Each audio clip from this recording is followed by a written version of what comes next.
भारतीय सेना, वायुसेना और नौसेना जब एक साथ हुंकार भरते हैं तो दुश्मन के पैर उखड़ने लगते हैं। सामने चाहे कोई भी हो, हिंदुस्तान की जब यह त्रिशक्ति किसी पर हमला करने पर आती है तो सामने मौजूद शत्रु को भस्म करके ही दम लेती है। पहलगाम आतंकी हमले के बाद एक बार फिर ये तीनों सेनाएं फुल एक्टिव है, या यूं कहिए कि एक्शन मोड में है। ऐसे में इंडियन आर्मी का आक्रमण, वायुसेना की दहाड़ और नौसेना का पानी से प्रहार देखकर पाकिस्तान थर थर कांप रहा है। पाकिस्तान को अपनी तबाही की पूरी तस्वीर अब साफ साफ नजर आती है। प्रधानमंत्री मोदी ने आतंकिस्तान से बदला लेने के लिए सेना को जिम्मेदारी सौंप दी है, तो अब यह देश की तीन सेनाओं को तय करना है कि वो कब, कहां और कैसे इस प्रतिशोध को पूरा करने वाली है। खुली छूट है अब तीनों ही सेनाओं को, और अब तीनों सेनाओं के पास में मौका है पाकिस्तान को मजा चखाने का। पाकिस्तान का डर साफ साफ दिखाई देता है। पाकिस्तान कितना डरा हुआ है यह सीमा पर जारी उसकी नापाक हरकतों से दिखाई देता है। पाकिस्तान लगातार सीज फायर उल्लंघन कर रहा है, तो आप देखिए किस तरीके से पाकिस्तान की हालत खस्ता हो चुकी है। जैसे ही भारत ने यह कहा था कि पाकिस्तान जो आतंक का आका बना हुआ है, वो पाकिस्तान जिसने आतंकियों को अपनी गोद में बिठाया है, इस बार उस पाकिस्तान को सबक सिखा कर रहेंगे। ये बातें सुनने के बाद से लगातार पाकिस्तान थर थर कांप रहा है और पाकिस्तान की हालत इतनी ज्यादा खराब हो चुकी है कि वो बार बार ये दिखाने की कोशिश करता है कि देखिए हम भी तैयार हैं, और तो और बार बार किस तरीके से वो गीदड़ भभकियां देता है ये भी बार बार देखने को मिलता है। आइए चर्चा करेंगे। हमारे साथ में ग्रुप कैप्टन यूके देवनाथ हैं, दामोदर सिंह है डिफेंस एक्सपर्ट, और कैप्टन श्याम कुमार भी हमारे साथ में रहेंगे। सभी का हम रुक करें उससे पहले जरा एक बार फिर से बता दें कि पाकिस्तान की हालत खस्ता हो चुकी है। पाकिस्तान की हालत इतनी ज्यादा खस्ता हो चुकी है कि पाकिस्तान बार बार ये बताने की कोशिश कर रहा है कि हमारे पास में न्यूक्लियर ताकत है। ऐसे में पाकिस्तान का डर अब साफ दिखाई दे रहा है। पाकिस्तान कितना डरा है ये सीमा पर जारी उसकी नापाक हरकतों से साफ साफ नजर आता है। पाकिस्तान लगातार सीज फायर का उल्लंघन कर रहा है। पहलगाम आतंकी हमले के बाद से यह सीज फायर वायलेशन जारी है। हालांकि भारतीय सेना की तरफ से पाकिस्तान को लगातार हर मौके पर मुंहतोड़ जवाब दिया जा रहा है। अब कब कब पाकिस्तान ने सीज फायर वायलेशन किया है, आइए वो एक बार आपको बताते हैं। 22 अप्रैल को पहलगाम में आतंकी हमला होता है। अब देखिए 22 तारीख को, सबसे पहले आप यहां जरा समझिए पूरे मैप के माध्यम से कि 22 तारीख जब आतंकी हमला होता है और उसके बाद लगातार पाकिस्तान सीज फायर का उल्लंघन कर रहा है। 22 से 23 तारीख की देखिए अगर बात करते हैं तो ये अब आपके सामने 22 से 23 तारीख, यहां पर ये आप एलओसी देख रहे हैं, और एलओसी की ये जो हॉटलाइन है वो उससे आप अंदाजा लगा सकते हैं कि यहां पर ये हॉटलाइन क्यों है, क्योंकि लगातार सीज फायर का उल्लंघन किया जाता है। किस तारीख को कहां पर सीज फायर का उल्लंघन किया जाता है? सबसे पहले आपके सामने 22 और 23 तारीख। 22 तारीख को यहां आतंकी हमला होता है, उसी रात 22 और 23 तारीख को उरी के अंदर सबसे पहले सीज फायर का उल्लंघन करता पाकिस्तान। अब इस 22 और 23 के बाद में जब नेक्स्ट तारीख की तरफ आगे बढ़ते हैं तो इसमें आता है 23 और 24। तो 23 और 24 अप्रैल को ये जो लीपा वैली है, लीपा वैली पर सीज फायर का उल्लंघन करता है पाकिस्तान। हालांकि सबसे गौर करने वाली बात यह है कि जो पाकिस्तान नापाक हरकत दिखाता है उसे बार बार मुंह की खानी पड़ती है। चाहे 22 से 23 तारीख को जब वो उरी में इस तरह की नापाक हरकत करता है, या फिर 23 से 24 अप्रैल की बात हो जब वो सीज फायर का उल्लंघन करता है, यहां पर भी उसको मुंहतोड़ जवाब देती है भारतीय सेना। अब इसके बाद तारीख आती है 26 से 27 अप्रैल। 26 से 27 अप्रैल की रात को 3 जगहों पर सीज फायर का उल्लंघन किया जाता है। इसमें कौन कौन सी जगह होती है? अब देखिए, सबसे पहले आप समझिए नीलम वैली, इसके बाद इधर आप देखिए तुतमारी गली, ये इसके अलावा एक और जगह जिसमें रामपुर सेक्टर है और नीलम वैली। तो ये खास तौर पर आप देखेंगे कि किस तरीके से यहां पर सीज फायर का उल्लंघन किया जाता है। अब बात आती है 27-28 अप्रैल की, जब फिर से ऐसी नापाक हरकत पाकिस्तान करता है तो मुंह की खानी पड़ती है और भारतीय सेना फिर से मजा चकाती है पाकिस्तानी सेना को अपनी ताकत दिखाकर, क्योंकि बार बार तो पाकिस्तान को अपनी बेइज्जती सहनी पड़ती है। लेकिन हैरत की बात यह है कि इतना पाकिस्तान जलील हो चुका है कि शायद उसे अपनी बेइज्जती अब महसूस भी नहीं होती। यही वजह है कि मुंह की खाने के बावजूद बार बार इस तरह की हरकत करता है। अब 27 और 28 अप्रैल की बात करते हैं। 27-28 अप्रैल को जब सीज फायर का उल्लंघन कुपवाड़ा में होता है तो यहां पर भी भारतीय सेना मुंहतोड़ जवाब देती है। अब इस तारीख के बाद में भी यह सिलसिला रुकता नहीं है। इसके बाद 28 से 29 अप्रैल को फिर 3 जगहों पर सीज फायर का उल्लंघन होता है। अब ये कौन कौन सी जगह होती है तो वो देखिए, बारामूला आपका इसमें होता है, फिर आता है कुपवाड़ा और अखनूर सेक्टर। इन 3 जगहों पर भी पाकिस्तान फिर से नापाक हरकत करता है, सीज फायर का उल्लंघन करता है। 29 से 30 अप्रैल की बात करते हैं तो आइए 29 से 30 अप्रैल को कहां देखिए, 29 से 30 अप्रैल को एक सबसे पहले रहता है अखनूर, फिर रहता है नौशहरा और सुंदरबनी। तो 3 जगहों पर फिर से सीज फायर का उल्लंघन होता है। 30 अप्रैल, अब ऐसा है कि ये सिलसिला यहां भी नहीं थम रहा, कॉन्टिन्यूअसली सीज फायर का उल्लंघन पाकिस्तान करता रहता है।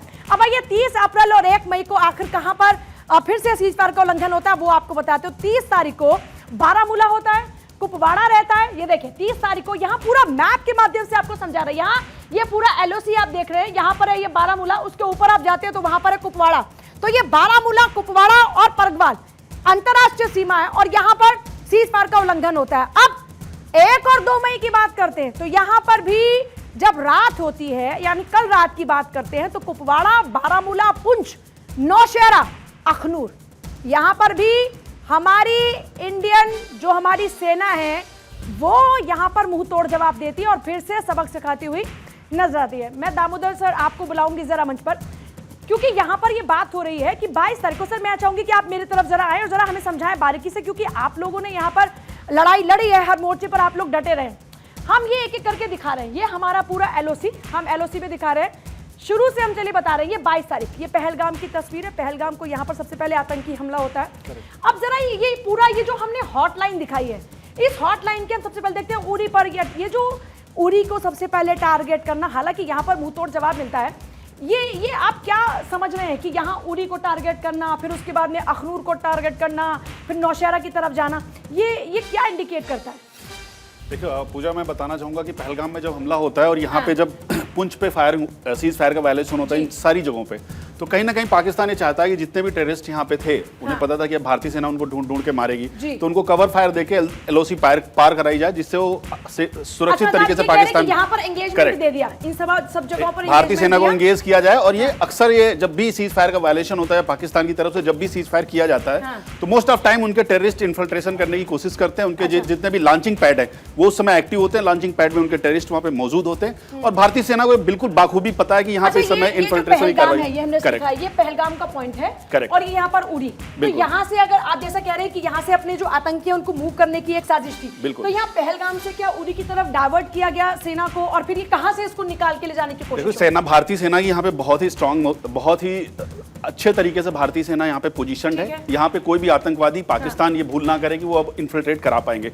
गलती से कभी किसी लोकल गाइड की मदद से कोई आ गया हो पहले तो नहीं कहा जा सकता। और एक ये भी चीज होती है कि पूरी एलसी पे एक एक जगह पे जवान को नहीं खड़ा किया जा सकता कि हर 100 मीटर पे एक जवान को खड़ा किया जाए। टेक्निकली और स्ट्रेटेजिकली इन चीजों को डिफेंड किया जाता है एलसी को। बहुत सारे अब आजकल सर्विलांस इक्विपमेंट है जिनकी मदद से किया जा सकता है। तो जब भी यहाँ पे कोई भी सीज फायर वायलेशन होता है वो किसी न किसी कारण से होता है, वो किसी न किसी एक मकसद के लिए किया जाता है। अच्छा, ये देख रहे हैं कि ये लोग जो हल्के हथियार है उनका इस्तेमाल कर रहे हैं। करेक्ट। ये क्या इंडिकेट करता है? मतलब आप हल्के जो हथियार है उनका इस्तेमाल कर रहे हैं, आपके पास भारी हथियार में, ये क्या कोशिश है? मैं बताना चाहूंगा कि जब भी स्मॉल आर्म से फायर किया जाता है उसे वायलेशन, स्मॉल आर्म्स होते हैं जो कि राइफल हो गई और 81 mm मोर्टार तक के जो हथियार उनको स्मॉल आर्म कहा जाता है। राइफल, जितनी भी राइफल्स हैं हमारे पास, रॉकेट लॉन्चर तक भी स्मॉल आर्म्स में आते हैं। अच्छा। उसके अलावा जब आर्टिलरी गन फायर करना शुरू करती है तो फिर आप समझ लीजिए कि ये युद्ध की घोषणा हो चुकी है। या पूरा एक ऑपरेशन। तो अभी ये लोग क्या कर रहे हैं? अभी सीज फायर वायलेशन में मुझे लगता है कि जो कि स्मॉल आर्म्स फायर कर रहे होंगे, हो सकता है कि वो अपने, इतना तो ऑमनेशन भी नहीं है पाकिस्तान के पास कि वो ज्यादा दिन तक ये सीज फायर वायलेशन भी करता रहे। मैं आपको बता दूं जो कि इंटरनल खबरें आ रही, पाकिस्तान के पास ऑमनेशन नहीं है। पाकिस्तान के जनरल जो दिखावे वाली कार्रवाई कर रहे हैं टैंक के ऊपर खड़े हुए, ये बिल्कुल वैसा जैसे जब अंदर अंदर कोई इंसान कांप रहा होता है, बिल्कुल वो कंपन महसूस ना हो तो फिर ऐसा कि कहीं डाइवर्ट कर दो कि यहाँ लगे कि भैया हम भी एक्टिव हैं। सभी गीदड़ भपकियां और भारतीय सेना इनका माकूल जवाब देगी वक्त आने पर। इन सब चीजों, सीज फायर वायलेशन करना पाकिस्तान की आदत है। उसके कंटिन्यूअसली, ऐसा नहीं कि पहली बार किया, ऐसा नहीं कि यहाँ पहलगाम में आतंकी हमले के बाद सीज फायर का उल्लंघन हुआ, लेकिन मैं देख रही हूँ कि 22 तारीख आती है, 22 के बाद फिर चाहे आप हर तारीख पे देखें, आप 22 से 23, उसके बाद 24, यहाँ 24 से 23, ये 23, 24, 26, 27, मतलब ऐसा कोई दिन नहीं गया जिस दिन सीज फायर का उल्लंघन ना किया हो। तो ये मैं जरा मैं एलओसी को समझना चाह रही हूँ कि यहाँ पर सुंदरबनी को टारगेट करना, फिर पुंछ को, उरी को, वैली, नीलम वैली, ये यहाँ आ जाते, कुपवाड़ा, तुतवारी गली, मतलब कोई छोड़ा ही नहीं है। तो ये क्या? यहाँ पे एक जगह और है, लोलाब वैली, जो पाकिस्तान के आतंकवादियों को सबसे हार्ड पॉइंट होता है। इन सभी जगहों, कुपवाड़ा के पास, अगर मैं बात करूँ यहाँ पे कहीं, हाँ, तो इन सब जगहों पे पाकिस्तान के टेररिस्ट हमेशा उस तरफ होगा, तो वहां पर एक्टिव रखता है अपने आतंकियों को। तो पाकिस्तान इन सब जगहों पे हमेशा टेररिस्ट को अपने इन्फिल्ट्रेट कराता रहता है। समय समय मुठभेड़ होती रहती है, उनको जन्नत का रास्ता भी भारतीय सेना दिखाती रहती है। सारी जगहों पे अगर ये पाकिस्तान जो फायर कर रहा है इस समय या सीज फायर का वायलेशन कर रहा है, उसका मतलब है किसी न किसी तरह से भारतीय सेना को प्रोवोक करना, उनके जो हमारे रिस्पांस देने की जो तैयारी है उसको खराब करना। तो अच्छा, क्या जब भारतीय सेना है, मैं जरा पूछती हूँ कि भारतीय सेना क्या जवाब दे रही है? कुछ जरा तस्वीरें जो मेरी टीम मुझे इंडिकेट करेगी, कुछ तस्वीरें जो हम चाहेंगे कि हमारे दर्शकों को भी दिखाई जाए। आप क्योंकि लगातार हम देख रहे हैं कि जो टीम है, ये देखिए, ये तस्वीरें हैं सर, ये तस्वीरें जो है, ये आप जरा बताइए किस तरीके से जो शेलिंग है वो की जाती है।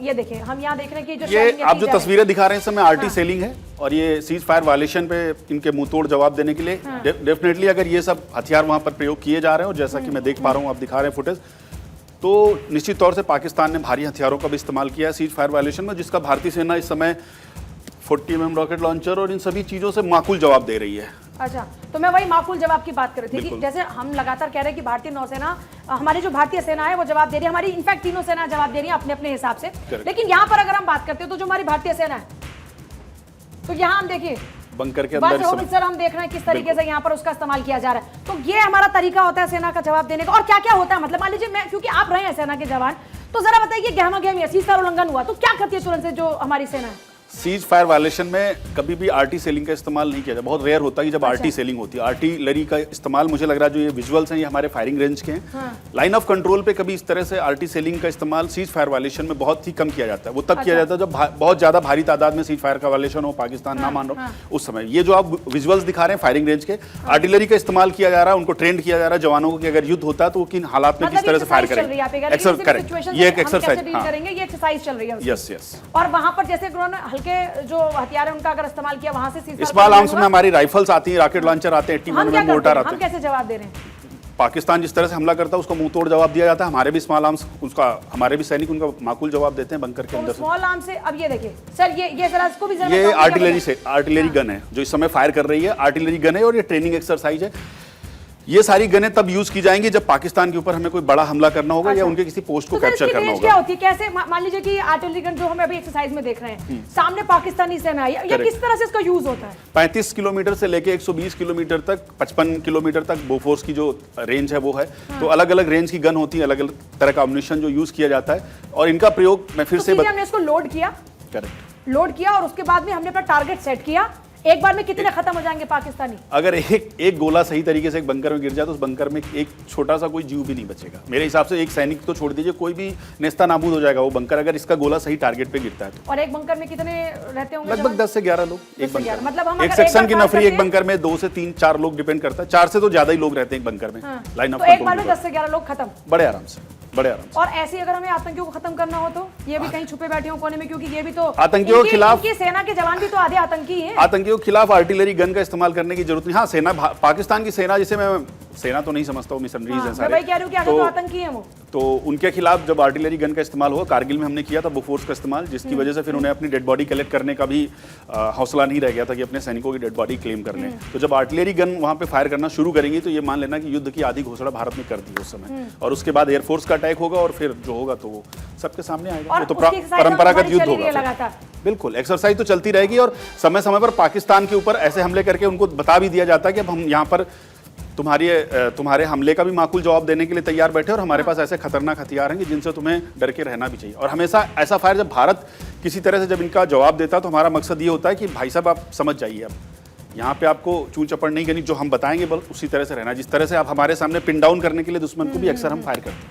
हाँ सर, मैं चाहूंगी कि आप अपनी जगह पर पहुंचे, और क्योंकि देखिए ये तो आपने जाना कि जो हमारी थल सेना है वो किस तरीके से एक्शन मोड में आती है। जब सीज फायर का उल्लंघन होता है तो सीज फायर के उल्लंघन में हम कैसे जवाब देते हैं, और अगर युद्ध की सिचुएशन आ जाती है तो हमारी तैयारियां कैसी हैं, कैसे हमने अगर अपनी आर्टिलरी का यूज करना शुरू किया तो एक बार में ये पाकिस्तानी जो भारत के खिलाफ साजिश रचते हैं या भारत के खिलाफ जहर उगलते हैं, उनकी जुबान हमेशा हमेशा के लिए खामोश हो जाएगी। और इतना ही नहीं, ये तो पाकिस्तान की फितरत देखी गई है कि जब इनके अपने लोग मारे जाते हैं तो ये उनकी डेड बॉडीज को कबूल तक नहीं करते हैं। जो बहुत ईमान धर्म की बात करते हैं, इनका नाता अपनों से कितना है इस बात को आप समझ सकते हैं। तो ये बात तो आपने देखी थल सेना की। आइए अब आपको दिखाते हैं कि हमारी जो सशक्त वायु सेना है वो कैसे दुश्मन की नींदों को दूर कर चुकी है। तो वायु सेना हमेशा ही दुश्मन के भय का कारण रही है। अब राफेल, सुखोई जैसे जो आधुनिक लड़ाकू विमान हमारे पास में है, दुनिया की सबसे ताकतवर सेनाओं की फ्रंट लाइन में खड़े करते हैं। मिग मिराज, जैगुआर और तो और तेजस जैसे जो हमारे फाइटर हैं, इस अटैक की बेजोड़ कैपेबिलिटी उसको देते हैं। अब पहलगाम आतंकी हमले के बाद जब से पाकिस्तान को यह मैसेज मिला कि भारत आतंकियों का समूल नाश करेगा, तब से पाकिस्तान की नींदें उड़ चुकी हैं, उसका चैन उड़ चुका है और पाकिस्तानी सेना इंडियन एयरफोर्स के मुकाबले कागज पर वजन तौल रही है। लेकिन पाकिस्तान ये बहुत अच्छी तरह से जानता है कि एक बार जब भारत के पराक्रमी परिंदे उड़ान भरेंगे तो फिर दुश्मन के होश उड़ेंगे। भारतीय वायुसेना ने आक्रमण नाम से वॉर एक्सरसाइज कर दुश्मन के खेमे में खलबली मचा दी है। राफेल और सुखोई की हुंकार की जो गर्जन है वो दुश्मन का कलेजा छलनी कर रही है और दुश्मन इस वक्त थर थर कांप रहा है। आइए अब हम इसका विश्लेषण करते हैं। पहलगाम हमले के बाद इंडियन एयरफोर्स ने जैसे ही नोटम जारी किया वैसे ही पाकिस्तान के होश उड़ गए। भारतीय एयरक्राफ्ट को रोकने के लिए पाकिस्तान डिफेंस सिस्टम तैनात कर रहा है, लेकिन यह भी सच है कि राफेल और सुखोई की जो मिसाइल है रोकने की काबिलियत पाकिस्तान के किसी भी डिफेंस सिस्टम के पास नहीं है। अब आप यहां पर इसको बारीकी से समझिए कि जो हमारा एयर ट्रैफिक रूट है वो क्या है, कैसे नोटम जारी हुआ, बहुत ही डिटेल में आपको जानकारी मिलेगी। तो सबसे पहले यहां पर समझिए, उधर हमारा ये जो रेड कलर का आप लाइन देख रहे हैं, जो मार्क आप देख रहे हैं, तो ये है लाइन ऑफ कंट्रोल। इधर आता है भारत और इधर आता है पाकिस्तान। हालांकि सबसे पहले पाकिस्तान ने यह फैसला लिया कि एयर ट्रैफिक रूट को बंद किया जाए। पहले 2 से 4 मई तक इसको बंद किया गया। अब इधर भी आप देखिए, मैं इधर आपको समझाऊं उससे पहले हम यहां जाएंगे, एयर ट्रैफिक की बात करते हैं। तो भारत ने यह फैसला लिया कि हम भी अपना एयर ट्रैफिक जो रूट है उसको बंद कर रहे हैं। इसने पाकिस्तान की कमर को तोड़ रख दिया और इसको बहुत ही अच्छे से समझने के लिए हमारे साथ group captain UK Devnath sir, मैं चाहूंगी जरा आप इस तरफ आएं और क्योंकि इंडियन फोर्स से आप हैं, मैं चाहूंगी बारीकी से आप इसको समझाएं। इधर से लाइन ऑफ कंट्रोल, ये भारत और इधर पाकिस्तान। सबसे पहले जरा बताइए नोटम होता, क्योंकि जब भारत ने नोटम जारी किया तो पाकिस्तान की तो पहले वहीं पर ही हालत खराब हो गई थी। देखिए पूजा, नोटम का मतलब है नोटिस टू एयरमैन।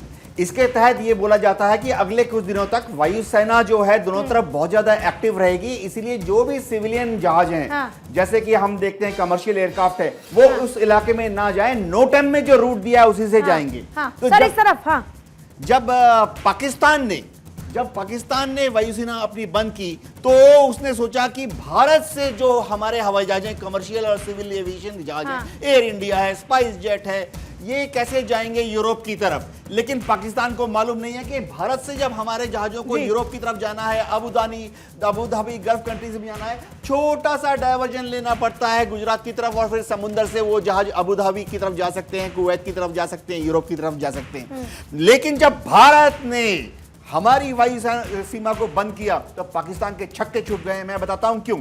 क्योंकि अब पाकिस्तान के जो जहाज पूरब की तरफ जाना चाहते हैं, चाहे वो सिंगापुर जाएं, चाहे हांगकांग की तरफ जाएं, उनको जाने के लिए भारत के ऊपर से सीधा रास्ता था पहले जी। लेकिन अब पाकिस्तान का कोई भी एयरलाइन का विमान अगर सिंगापुर जाना चाहता है, हांगकांग जाना चाहता है, तो उसे पाकिस्तान से समुद्र के रास्ते से दक्षिण में श्रीलंका की तरफ जाना पड़ता है और पूरे भारत का जो प्रायद्वीप है उसका चक्कर काट के श्रीलंका का चक्कर काट के उसको जाना पड़ता है सिंगापुर की तरफ या हांगकांग की तरफ।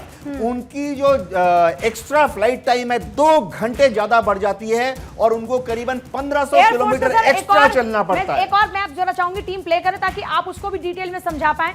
अब ये है सर आक्रमण एक्सरसाइज जो हम लगातार देख रहे हैं कि जो हमारी वायुसेना वो कर रही है, इधर है पाकिस्तान, इधर हम लोगों ने एक्सरसाइज किया, जरा इसको एलिब्रेट कीजिए। हमारे फाइटर जेट, हमने इससे पहले जो एयर स्ट्राइक किया उसमें सीधे हम किस तरह से पीओके में घुसते हैं, मारते हैं, वापस आ जाते हैं। अभी की जो सिचुएशन है, चाहे ये कहें कि भाई साहब हमने भी अपना रिस्पॉन्स बंद कर दिया, लेकिन उसके बाद क्या होगा अभी? देखिए पूजा, भारत की एयरफोर्स एकदम तैयार है दुश्मन पर हमला करने के लिए। हाँ। अब हमला अगर छोटा लिमिटेड हमला किया तो हम करेंगे क्या, हमने जैसे उरी किया, हमने जैसे बालाकोट किया, तो होता क्या है कि यहां पर भारत की एयरफोर्स के हमारे फॉरवर्ड बेसिस हैं। हाँ। मैं बता देता हूं दर्शकों को कि हमारी एयरफोर्स इस वक्त बहुत ही अच्छी तरह से डिप्लॉय हो गई है श्रीनगर में, अवंतीपुर में, उधमपुर में, जम्मू में, पठानकोट में। तो अगर जरूरत पड़ी तो वो वहां से जाकर बालाकोट जैसे स्ट्राइक को अंजाम दे सकते हैं। हाँ। इसी तरह से अगर पाकिस्तान ने वापस हम पर हमला करने की गुस्ताखी की तो फिर हम पाकिस्तान की एयरफोर्स को देख लेंगे। सर कैसे होगा ये? जैसे हम मान लीजिए कि हम पहुंचे और जब हम यहाँ पर पहुंचेंगे तो पाकिस्तान क्योंकि अलर्ट मोड पर है, तो जाहिर तौर पर पाकिस्तान भी तुरंत से वहां से उनके फाइटर जेट उड़ान भर सकते हैं। तो यहाँ पर ये जो डॉग फाइट जिसका जिक्र हम करते हैं, वहां पर फिर क्या सिचुएशन होगी? पूजा, होता यह है कि जैसे ही हमने हमारे जहाजों को लॉन्च किया, मैं दर्शकों को याद दिला देता हूं कि जब बालाकोट स्ट्राइक किया था हमने 2019 में, तो हमने मिराज 2000 भेजे थे जी। देखिए हमारी प्लानिंग उनको कंफ्यूज करने के लिए। मिराज 2000 तो मध्य प्रदेश में ग्वालियर में है, हाँ। लेकिन हमने रातों रात मिराज 2000 को लो लेवल फ्लाइट करके हमारे फॉरवर्ड बेस में भेजा और वो अंबाला के पास से उड़ के टेक ऑफ करके गए। उन्होंने हमला किया बालाकोट पर। उनको पता ही नहीं लगा कि आसमान में मिराज 2000 जो कि ग्वालियर में थे, वो बालाकोट कैसे पहुंच गए। इस बार भी हमने ऐसे किया।